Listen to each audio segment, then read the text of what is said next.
Assalamu alaikum. We are here at another Ghusl and Kafn class that has been organised. Over 80 sisters came today to learn about this really important skill of washing and shrouding their beloved ones.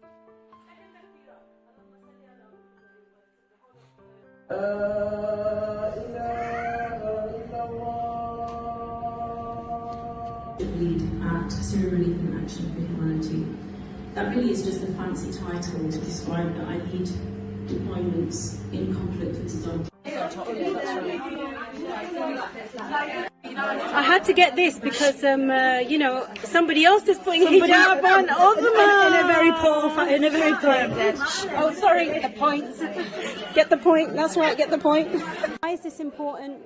We have an aging population, and we have a whole generation of our elders that are, in a very fragile kind of stage of their life, and the first time we do a ghusl or we shroud someone, put the kafan on, shouldn't be when our loved one is on that trolley in front of us. Everybody should have this important life skill.